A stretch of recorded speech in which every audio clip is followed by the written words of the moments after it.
Карла Шамлар, и доброго вечера. Это Прайм на телеканале АТР, в студии Осман Пашаев. И сегодня, в 4-ю годовщину революции, мой гость, первый заместитель главного редактора газеты «Зеркало недели», и человек, с которым мы фактически провели последний Майдан и его самые драматические дни на одной территории, даже в одной квартире, Сергей Рахманин. Добрый вечер. Добрый вечер. Знаешь, готовясь к этому эфиру, я решил сейчас повспоминать все твои статьи, какие-то знаковые, которые для меня знаковые. Буду что-то оттуда цитировать. Потом на какой-то, по-моему, на 4-5 статье забросил все это и решил, что буду вспоминать по ходу, потому что я до Сергея, получается, знаю больше, намного дольше, чем он меня. Я читаю с 99-го года, наверное, это уже скоро будет неприличная сумма. 20 лет, да, как человек. Давай сразу об очарованиях и разочарованиях. От какого Майдана было больше ожиданий і від какого разочарований більше? Йдеться про мене особисто чи про умовні, уявні очікування Твої суспільства? особисто. Цікавіше, ніж умовні очікування. Я, напевно, зіпсована трохи політикою, політичною журналістикою людина. У мене не було особливих очікувань, надзвичайних, надмірних, ані від помаранчевого Майдану, ані від Революції Гідності. Тобто для мене це були дуже важливі події, але я не очікував якихось таких надшвидких, надхутких речей. Яке розчарування було більшим? Для мене все-таки більшим було, скажімо так, більш прикро мені було після помаранчевого Майдану. Тому що все, чого досягли, розтринькали дуже хутко і дуже нездарно. Тобто це було чисте глупство. Тобто так тринькати перемоги неможливо. Якщо говорити про розчарування, то розчарування після Революції Гідності було більшим. А це попри те, що, я повторюю, я не чекав якихось таких надзвичайних речей, але я вважав, що якісь певні конкретні речі... Можна я переб'ю? Очікувань було більше 2004-го, а розчарувань більше після 2013-го. Так. А в чому різниця тоді? Я думав, що це одне теж відчуття. Не зовсім. Справа в тому, що було втрачено 10 років. По суті. Тобто в 2004 році можна було зробити набагато більше. В 2014 році об'єктивно зробити було можна набагато менше. І от тут я тепер тебе пригадаю, а і процитую майже 2005 стаття, а може і 2004, ти сам нагадаєш, коли саме тобі належить фраза, я запам'ятав, що для мене Віктор Ющенко перехідний президент. І ці статті, я те, що розумів, перехідний президент від пострадянської України до сучасної. Він би мав з таким стати, але не став. А хто став перехідним президентом? А у нас ще не було перехідного президента. Насправді Порошенко міг виконати всю функцію, але мені здається, що він теж її не виконує. Тоді повертайся до тої різниці, яку ти намагаєшся пояснити, очікування і розчарування. Пояснюю. Розчарування – це емоційна складова. Очікування – це все-таки більш логічна історія. От, я дуже люблю гру в бісер Германа Гесса. Він не дає визначення правил цієї гри, але це правила, це гра, яка побудована на синтезі математики і музики, емоції і логіки. Тобто, от приблизно тут те саме. А очікування – це для мене, це щось таке більш логічне, більш математичне. Мої очікування були пов'язані з конкретними речами. А розчарування – це емоційна складова. Тобто, коли ти чогось не отримаєш, це тобі болить. Коли щось не виконується, ти це сприймаєш як певну даність, якщо хочеш. Я не знаю, наскільки зрозуміло те, що я кажу. Тобто, в 2004 році можна було зробити набагато більше. В 2014-му... Тоді, щоб не було зрозуміло, ти часто писав не те, що на юридичні питання, скоріше політично-правові.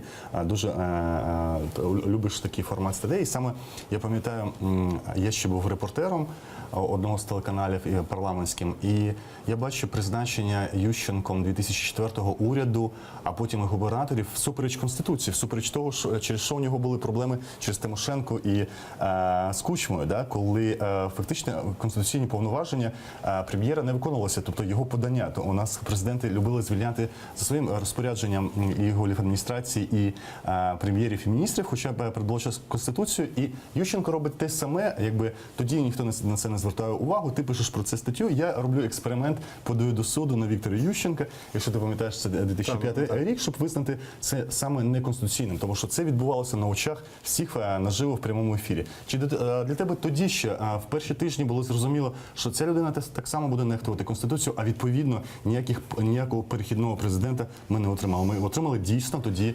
спадкоємця Леоніда Кучми. Ну, він не був спадкоємцем Леоніда Кучми. Справа в тому, що у нас Конституція нехтували всі президенти, на превеликий жаль. В різний спосіб, по-різному, але от зневага до Конституції, як до, скажімо, наріжного каменя будь-якої правової системи в будь-якій державі, вони демонстрували абсолютно всі. Чи було це першим показником, що в принципі очікувати? Було. Для мене було. І Віктор Андрійович вдався до цього дуже швидко і більше того. Ну, для мене, от я не знаю, це не показово, це моя така. Ну, насправді, спосіб, в який він обрався президентом, був, ну, будемо називати речі своїми іменами, я тоді це називав. Я знаю, що йому це не дуже подобалось, не дуже конституційно. Тобто він був обраний абсолютно легітимно, але не зовсім легально. От юриспруденція, вона розрізняє ці два поняття. Легітимність те, що в очах суспільства сприймається. Так, те, що, легальність це близько до справедливості, да? Да, близько до справедливості. Це як справа і закон. Да? Але буква закону була порушена. Буква закону була порушена, тому що ніякого третього туру Конституція не передбачала. Якби були призначені нові вибори, і він би чисто їх виграв, взагалі питання не було. Ну окей, ситуація склалася так, там всі на це заплющили очі, але якби він сам це визнав, наприклад, да, ну, з моєї точки зору, це додало б йому, наприклад, певних балів.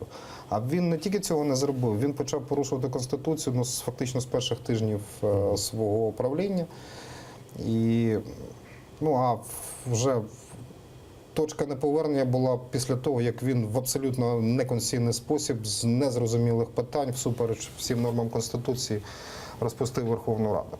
Тобто можна сперечатися, погано чи добре це була Верховна Рада, краще чи гірше був наступна каденція Верховної Ради, але те, що жодних правових підстав для призначення дочасних виборів не було, це абсолютно очевидно навіть для людей. Давай повернемося до це 2000, якщо не помиляюся, 7 рік. Тоді все ж таки Янукович пішов у відставку, і тоді вже було, і він перевидав свій указ, да? Все до тієї. Там, ну, це починалися маніпуляції, ігри. А в принципі для мене певним розчаруванням було. Я не очікував якогось таких надзвичайних перемог від Віктора Андрійовича. Він мені завжди, ну це не особисте, бо насправді політична журналістика вона і передбачає синтез математики і музики, синтез якоїсь логіки і емоцій. Він мені не подобався ще й тим, що в ньому було забагато пози для масштабного політика. Політик, який настільки самозакоханий, з таких політиків дуже рідко виходять вдалі якісь персонажі. Але справа навіть не в тому. «Дзеркало тижня» – те видання, якому жоден політик, і відповідно Ющенко, ніколи не відмовляли в інтерв'ю. Довго могли не давати, але давали всі, включно з олігархами. Ви ж мали можливість, на відміну, от я так і не дочекався за 12 років, я, здається, йому... По-перше, він відмовляв.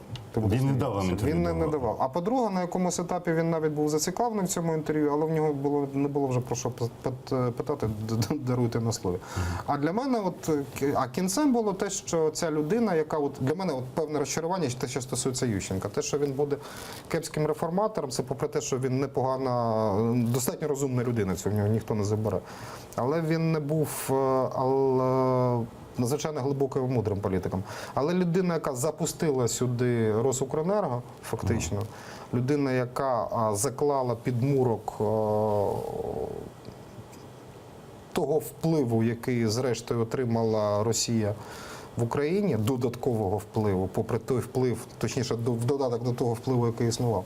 Оце для мене було розчарування. Коли на початку вже 2005 року, першого року президентства Ющенка, у вас як політичного оглядача було розуміння, що це не реформатор, а ви могли передбачати, як далі буде розвиватися ситуація в країні? Куди воно політично призведе? Ну, от намагатися зрозуміти, як буде розвиватися ситуація, це політичне шаманство насправді. Тому що таке політика? Політика – це величезний казан.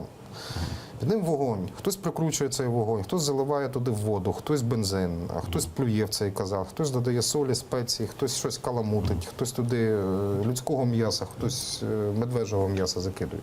Тому цей казан, там варево, це воно постійно відбувається. В залежності від тих чинників ситуація постійно змінюється. Ситуація за 15 хвилин в політиці вже не така, як сьогодні. Тому передбачити чітко, от люди, які кажуть, що от я міг це передбачити, не міг. Ну хіба що намагався б вгадати і вгадав. А намагався вгадати, що далі буде? Я ніколи не намагався. От людина, яка намагається досліджувати політику, вона має визначати тенденції. От коли ти за набором певних факторів, певних чинників, певних обставин можеш співставляти, можеш тенденцію. Тобто на підставі багажу фактів ти можеш розуміти, що сценарій буде або таким, або таким, або таким.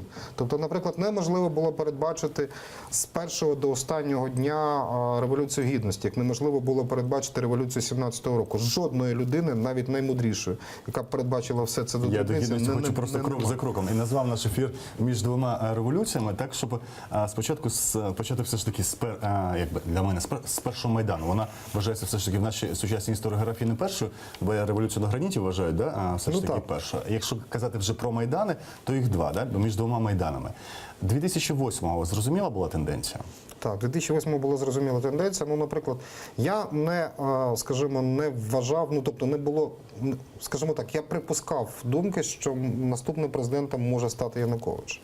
Але я собі так за логікою подій розумів, що цієї людини не буде Ющенка, цієї людини скоріше за все буде людина, яка буде уособлювати контрреволюцію. Це буде людина, яка буде закручувати гайки. Тому ви не передбачали, що можливо Тимошенко, да, яка теж асоціювалася з революцією? Я не бачив, ну скажімо так, багато хто став на Тимошенко. Я вважав, що навіть якби Тимошенко прийшла до влади, це логіка. Да? Ніхто зараз не може передбачити, я був правий чи не правий. Ближче до 2010 року я вважав, що навіть якщо Тимошенко переможе, то з високим ступенем ймовірності буде строкові вибори, вона буде переобрана. Угу. Чому? Ну тому що запит був на інші сили, розчарування було настільки великим, і от цей відкат був настільки потужним, що ми приречені були на певному історичному етапі на появу Януковича або людини подібного ж типу. Тобто, якщо не в 2010-му, то в 2011-му. А далі вже питання було, наскільки наступний відкат, наступна хвиля буде змінювати ситуацію. Тоді це зовсім не фахове буде запитання, тоді краще було позбутися цього відчуття пережити Януковича ще 2004 року? Ну, складно сказати. Історія взагалі в нас заперечує умовний спосіб. Не можна сказати, що було би, якби. Я думаю, що воно до певної міри все за певною логікою відбувається. От ситуація є в кінцевому варіанті такою, якою вона була за наявністю певних тих чи інших обставин. Я думаю, що ми були приречені і на Майдан, і на відкат, і на новий Майдан. Зараз буде новий відкат, і питання лише в тому, і зараз фактично цей мається в базі 18-19 роки, вони будуть до певної міри критичними, визначальними з точки зору, в який спосіб розвиватиметься історія далі. Я думаю, що ми не пройшли точку неповернення. Ми зробили величезний крок в цьому напрямку, але не пройшли ще точку неповернення. Тобто ми свій шлях майже визначили, нарешті, за чверть століття ми до цього йшли, майже визначили, але до точки неповернення ще не дійшли. Оці 2 роки будуть визначальними. Що значить не пройшли точку неповернення? З точки зору усвідомлення себе як народу, як нації, з точки зору усвідомлення України як держави самодостатньої, з точки зору визначення власного шляху, з точки зору нарешті з втілення реформ не паперових, а реальних. Тобто ми всі ті речі, які мали для себе визначити, починаючи з економічної моделі, закінчуючи системою національної безпеки, ми тільки зараз робимо. На ваш погляд, може бути умовний Янукович 2019-го? Теоретично так, але він уже мало ймовірно. Теоретично може стати сам Порошенко. Так. Тобто, це усвідомлення того, що очікування цього народу не від цих реформ, а від цього західного вектору розвитку, а можливо повернення до якихось популістських шляхів, якогось мінімального підвищення соціальних стандартів, але рух в бік саме російської моделі, так? Ну, не зовсім. Я спробую пояснити, що я маю на увазі. По-перше, в будь-якій країні вектор напрямку, вектор розвитку визначає не маса населення, не його найбільша частина, а активна частина населення. У нас ця активна частина населення, за великим рахунком, там соціологічні заміри давали різні цифри, але вона ніколи не перевищувала там 7-8%. Сьогодні ми можемо говорити про те, що чисельність активного населення вона перевищує 10%. Якщо вона буде 15%, а тим більше 20%, у цього активного громадянського суспільства, яка чітко розуміє, чого вона хоче, достатньо чітко, яка вірить в свої сили і яка готова йти до кінця в захисті інтересів, прав, те, що я називаю своїх нинішніх прав і майбутнього своїх дітей. От тоді цей шлях буде пройдений, тоді ці люди будуть достатньо впливати на всі форми державного життя, від законотворчого до виконавчого. Це один момент. І ми зараз цей шлях проходимо. Майдан дав величезний поштовх в цьому напрямку. Він фактично пробудив велику кількість людей, які навіть самі від себе не очікували, що вони будуть активними громадянами. Я дуже багато знаю людей, які, в принципі, були не дурними, але достатньо інертними, аморфними. Вони не бачили логіки, не бачили сенсу. От Майдан їм надав, по-перше, можливість втілити свої там настрої, свої знання, свої сили в реальне життя. По-друге, він дав їм шанс повірити в те, що вони здатні впливати на політику. І от що я маю на увазі, перш за все, це перший момент, коли я кажу, що ми не пройшли точку неповернення, але вже ми рухаємося в цьому напрямку. Це один момент. Другий момент. Ми достатньо патерналістська нація. Це непогано і недобре з огляду на те, що це природньо. Україна завжди була провінцією, і цю провінційність психологічно він нав'язували всі імперії, частинами яких ми були. Російська, австро-угорська, османська, вони так чи інакше нав'язували нам нашу провінційність, і вона в'їлася в мізки величезної кількості людей. Ми зараз поступово від цієї провінційності починаємо одужувати. Ще не одужали, але почали. От з'являється уже відчуття того, що певні речі ми маємо право і більше того маємо необхідність робити самі. Це другий момент. І третій момент. У нас величезна кількість реформ не запускалася через те, що існувала інерція. І от, не будемо, зробимо це завтра. А так зручніше, а так дешевше, а так навпаки зиск кращий, да? Суто гендлерський зиск. А зараз ситуація загострилася настільки, що якщо певних речей не робити, то є ризик, в принципі, не скажу розвалу держави, але достатньо серйозної дезінтеграції цієї держави. І тому ці речі необхідно робити. Тобто їх все одно мусять робити. Тому що навіть ті люди, які сьогодні не хочуть цього робити, які знаходяться при владі, вони змушені певні речі робити, бо інакше розвалиться держава, владу, в якій вони уособлюють. І це третій момент. Всі ці речі, вони зійшлися в часі і просторі, вони дають певний шанс на те, що у нас все-таки буде певний поступ в напрямку визначення власної долі, власного шляху з урахуванням і геополітичних обставин, і війни, і власної специфіки. Тоді як виглядає наша приреченість, українська приреченість на відкат?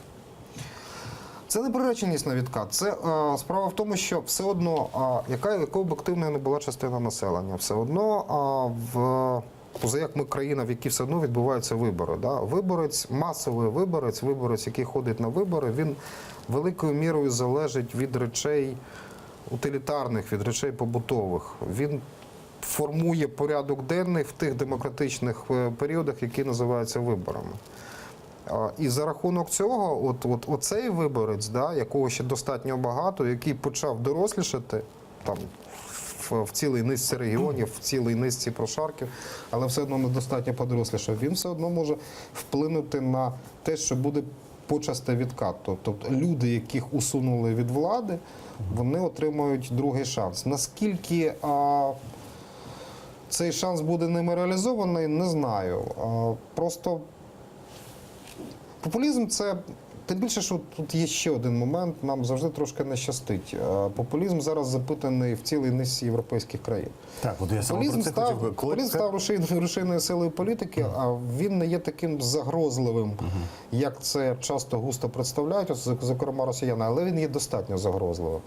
Хоча, в принципі, приклад Франції, приклад Німеччини тої самої, приклад Словаччини, він доводить, що, в принципі, запас міцності в демократичних державах є достатньо високим, щоб убезпечити себе від крайнощів, від крайніх форм цього популізму. тоді- Але популізм впливає. Це такий тренд.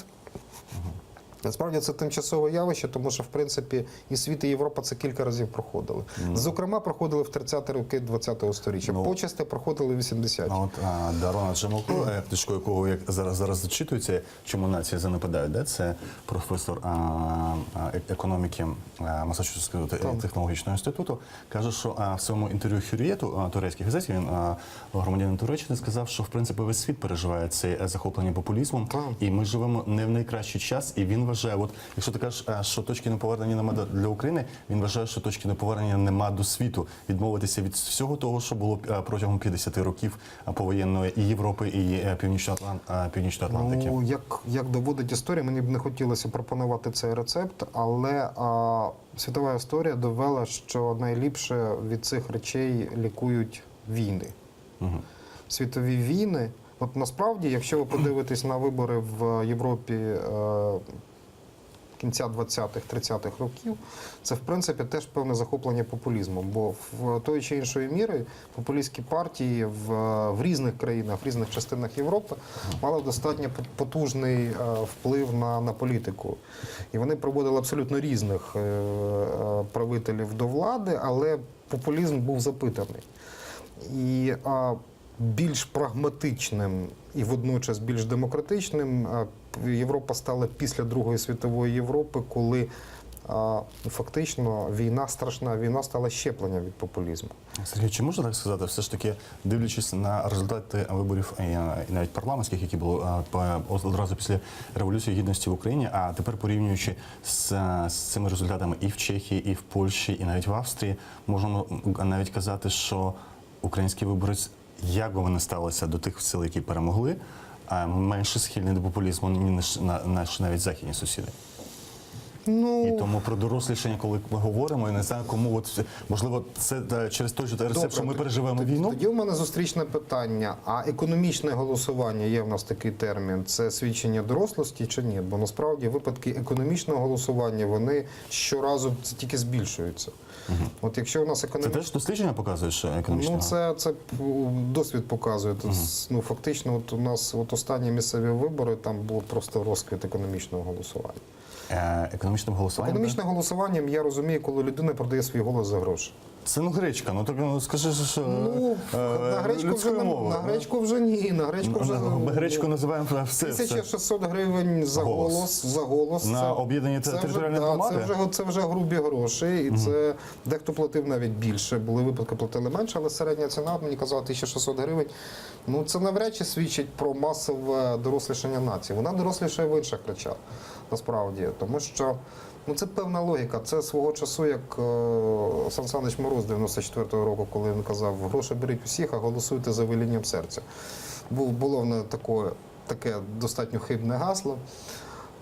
Але дорослішають в іншому розумінні питання батьківщини, питання гідності все-таки прокидається у більшої кількості людей, ніж це було ще 4 роки тому. Я нагадаю нашим глядачам, що у нас є прямий телефон студії, за якого ви можете поставити запитання до нашого гостя. Він на ваших екранах 073 419 41 59. І ви можете позвонити по ньому і поставити запитання до першого заступника головного редактора видання «Дзеркало тижня» Сергія Рахманіна, з яким ми говоримо далі. І хоча він в першій частині програми вже сказав, історія не передбачає таких речей, якби чого б не було, отаких схилів. Але сьогодні Сергій Висоцький, колишній наш колега і тепер депутат, сказав, якби не було Революції Гідності, був би довічний Янукович, був би Митний Союз, було б те. От саме це озвучується дуже популярна думка, навіть я, здається, її лайкнув, хоча у мене сумніви були, що було б.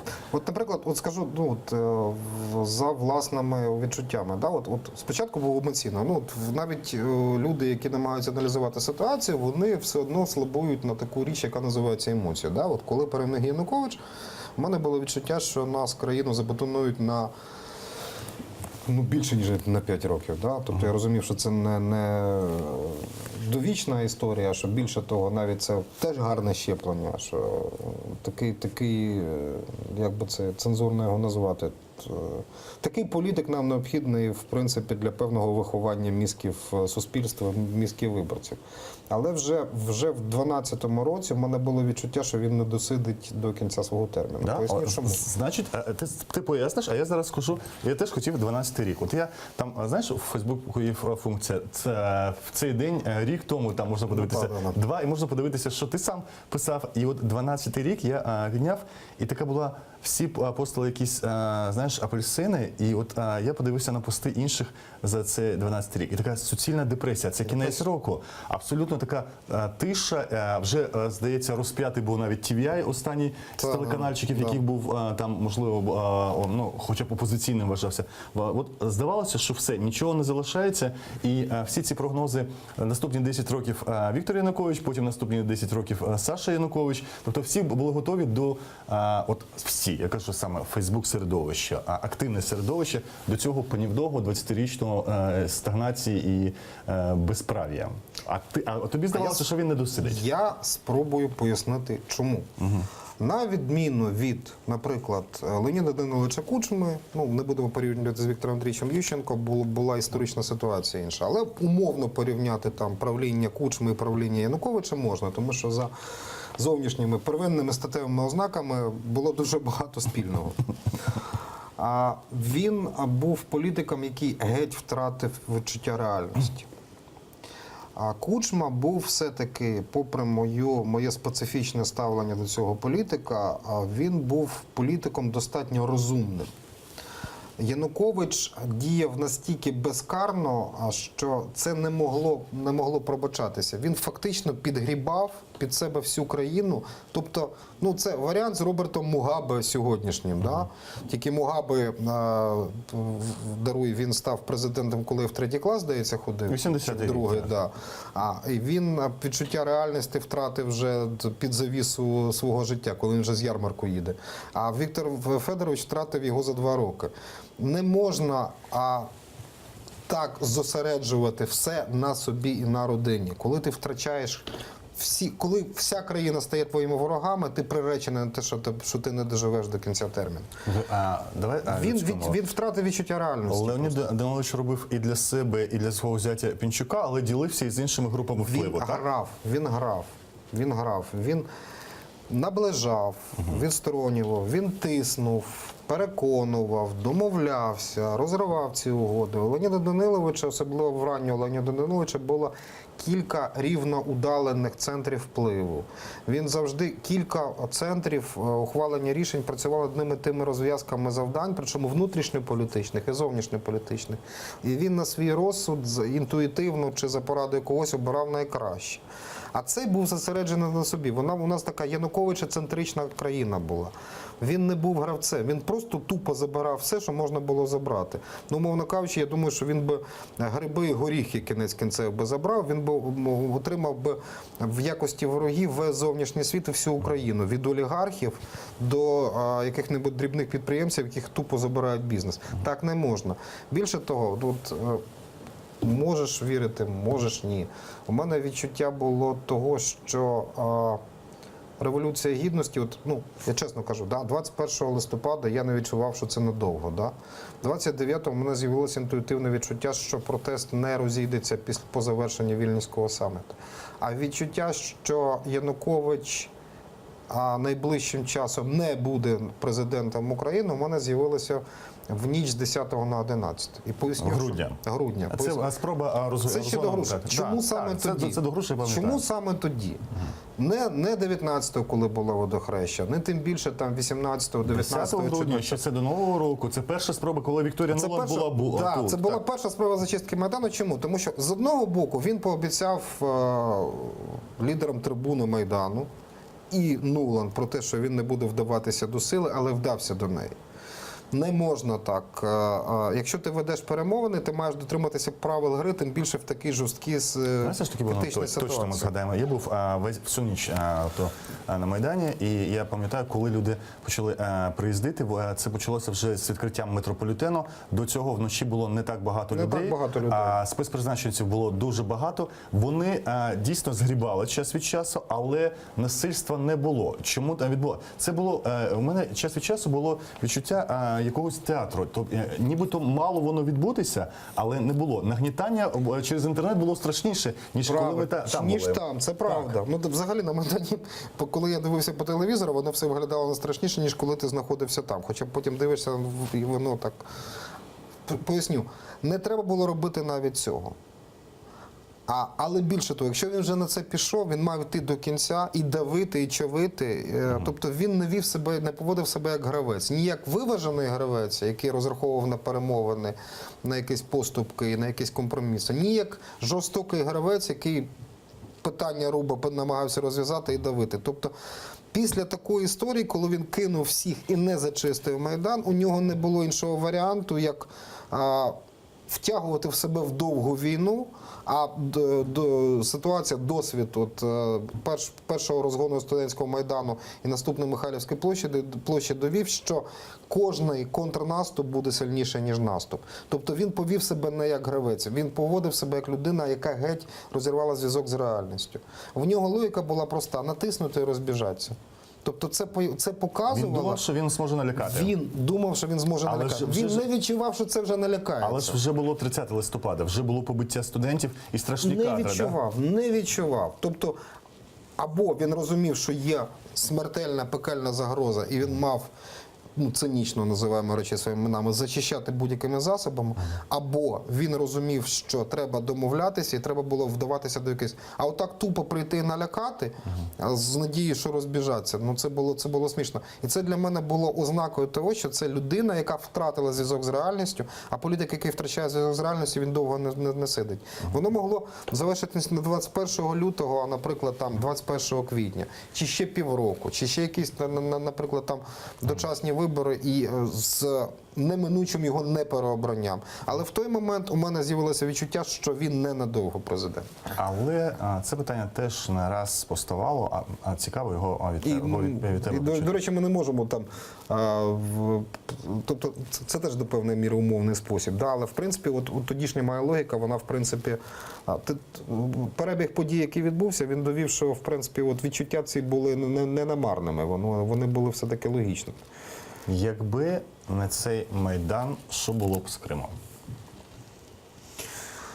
Якби не цей Майдан, що було б з Кримом? Гарне питання, не знаю. Я колись думав над цим питанням, я ставив себе це питання. У мене відчуття, що Росія так чи інакше намагалася, спробувала б зробити те, що вона зробила в 2014 році. Можливо, перебіг подій був би іншим. Можливо, це було б в інший спосіб. Але я думаю, що рішення про анексію Криму Росія ухвалила, принаймні, в голові Путіна, а це рішення визріло ще до того, як почався Майдан. Добре, інакше поставлю запитання. Коли 95-го року Україна в одну мить позбулася президента Мішкова, це була, здається, називають її спецоперацією Марчука або там, я не знаю, групи, цих українських спецслужбовців, країна була досить молодою і набагато слабшою в середині 90-х, це мій початок студентських років, ніж здавалося, українська держава була в Криму навіть під час Майдану або за Януковича, і ми пам'ятаємо покійного жарти. Відверто проросійські настрої були набагато яскравішими. Яскравішими, так. Я дуже добре пам'ятаю, бо я був на цих виборах, у мене були власні достатньо яскраві враження. Нюанс полягав в тому, Росія тоді так активно не працювала. Так, Росія стала міцніша? Це Росія була вже КДБшника Путіна, а не навіть не в тому, Росія що вона Єльцина, стала да? міцніше, а Єльцин так не. Я думаю, що якби там все природнім шляхом владналося, то Єльцин би перехрестився і приєднав би Крим. Але робити зайвих зусиль для того, щоб прискорити цей процес, пришвидшити, чи тим більше вводити туди війська, ну звісно, Єльцин був людиною іншого штибу, іншого мислення, і ситуація була трохи іншою. Тоді, скажімо, логіка певних рефлексій щодо Заходу, вона була більшою, ніж зараз у Кремля. Коли в тебе було розуміння, що Крим втрачений? Ну, вперше про те, що що Росія може анексувати Крим, вперше таку версію висловив Рифат Чубаров, це був січень місяць. Я можу помилятися, мені здається, що це було 19 січня, от незадовго до початку перших зіткнень на Грушевській. Вона може помилятися. І коли мені сказав, що там відбуваються неймовірні речі і ризик того, що Крим просто буде військовою силою захоплений, я, чесно кажучи, навіть трохи розгубився. Я запитав, ти не перебільшуєш? Він каже, ні, ви тут не розумієте, що там відбувається. Я кажу, ну слухай, я не думаю, що все так погано. А коли в мене з'явилося це відчуття, воно з'явилося в мене одразу після 21 лютого, ну практично одразу, там за кілька днів. Я сидів і намагався, втеча Януковича, не просто втеча його з Києва, а втеча його з Харкова, де фактично він з тих чи інших причин, там які ціла низка версій чому, але він не очолив, так би мовити, це сепаратистську цю історію. Для мене було зрозуміло, що в цій ситуації Росія буде втручатися і втручатися активно. Я собі намагався прорахувати, де те поле, де вона зможе втручатися більш активно. Мені здавалося, що це буде Крим. Єдине, що я чесно не очікував, що це буде пряме військове захоплення. А що ти очікував? Яким чином? Я думав, що це буде робитися в той спосіб, в який вони розгойдували Донбас і Харківську область. Тобто це будуть люди інкорпоровані в якісь місцеві сепаратистські громади, це будуть спецслужби, це будуть якісь приховані агенти, це будуть бойовики, але регулярні підрозділи. Більше того, я розумів, що чому Крим, тому що там знаходилися регулярні підрозділи російської армії. Коли 26 лютого Меджлісу вдалося зібрати понад 10 тисяч людей біля Верховної Ради Криму і не дати провести це засідання за проведення референдуму, чи було відчуття, що це відлинуло і це вдалося якби передухнути принаймні? У мене було відчуття, що ситуація буде тільки загострюватися.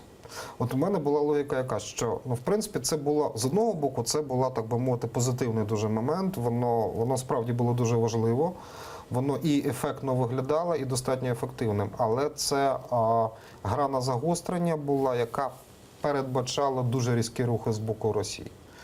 Я, чесно кажучи, думав, що вони будуть вдаватися до якихось провокативних речей, тобто до терактів або вбивств, щоб розгойдувати ситуацію, вносити дисбаланс і якимись збройними загонами брати ситуацію під контроль. Я не думав, що, чесно, не буду брехати, я не думав, що це буде.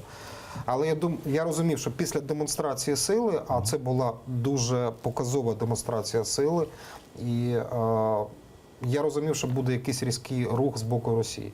Просто різкий рух з боку Росії передбачав зустрічний різкий рух з боку України. Але в Україні, на превеликий жаль, на той момент не було людей, які були здатні на якісь адекватні, серйозні і головне оперативні Є рухи. дві крайні думки двох наших колег-журналістів, не буду цитувати. Вони не відносяться до тих, хто, скажімо, продає читачам, глядачам зраду або перемогу. Одна з них, що багато чого було зрозуміло в жовтні, в листопаді, коли і вони наводять фактами зміни в складі нашого СБУ в Криму і розвідки, і те, що відбувалося навіть в наших військово-морських силах, в тому числі. Тобто все це було настільки розвивалося, що нічого би не міг змінити ані Янукович, ані анти-Янукович в цій ситуації.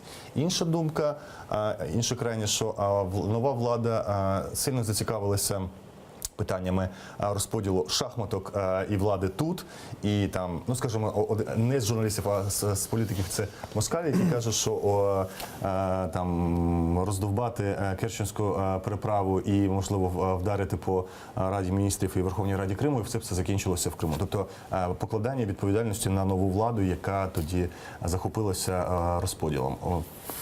Твої думки, де насправді більше до істини? Ну, справа в тому, що для того, щоб щоб адекватно, достеменно відповісти на це питання, треба володіти трошки більшим обсягом інформації, ніж той, який є у Я мене. певен, що в першого заступника головного редактора Я все-таки «Дзеркало не тижня» є перебільшував. більше. Особливо, коли йдеться про Крим. Тобто, в мене є певний масив там знань, інформації. Більш того, він з часом збільшується, тому що більше інформації стає доступною. Але вона не є вичерпною, щоб робити такі висновки. Я би сказав так.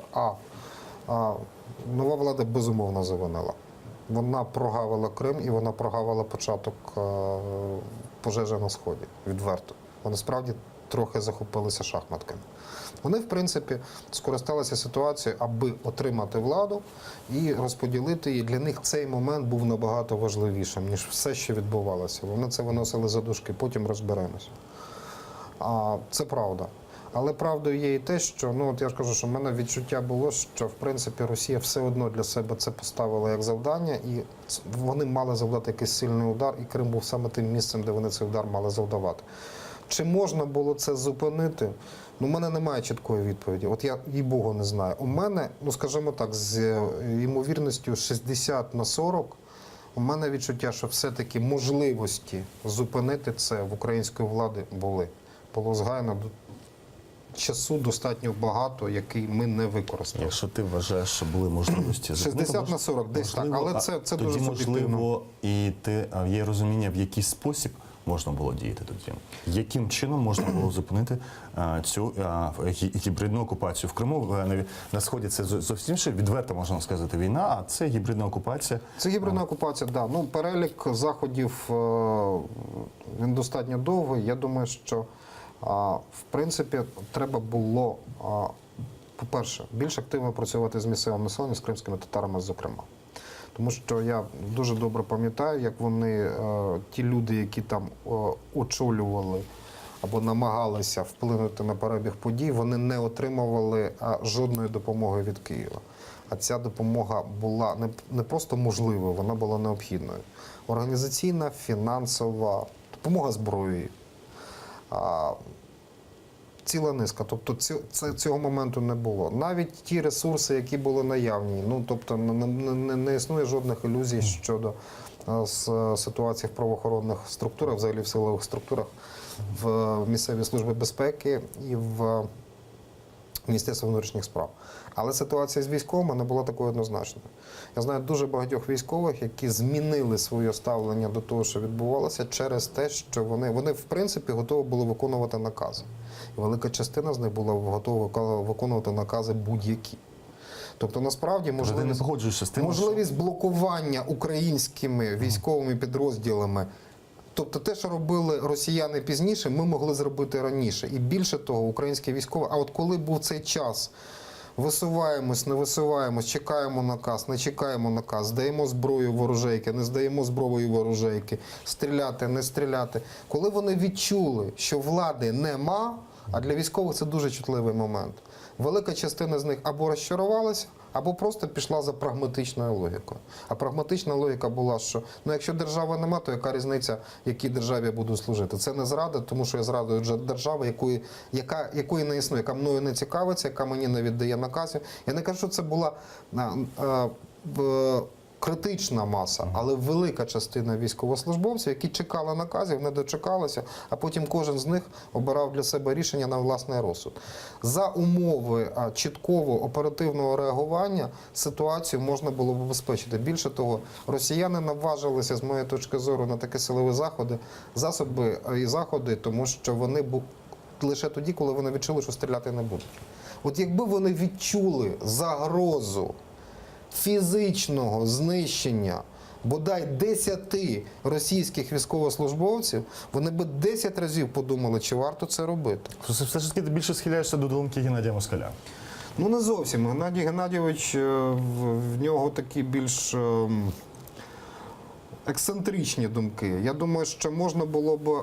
Він говорив про застосування сили, а я би говорив про загрозу застосування сили. Більше того, були канали, навіть при певній дезінтеграції влади, були канали донесення рішучості української влади робити певні кроки в Криму. Вони були не задіяні.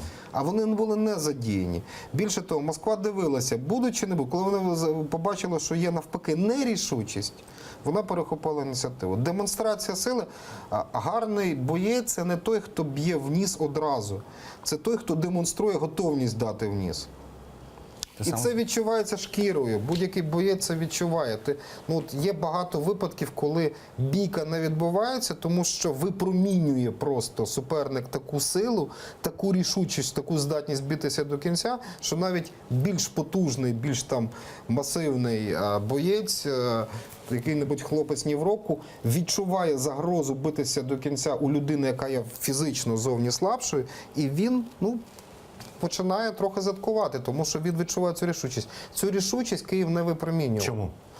Тому що дві причини. Окрім шахматки. Одна причина, що дуже захопилося розподілом влади, друга причина, все-таки там не було людей такого штибу, мені здається, або критичної маси людей такого штибу. Все ж таки. От людей до певної міри навіть по-здоровому зухвалих. Людей, які відчували відповідальність моменту.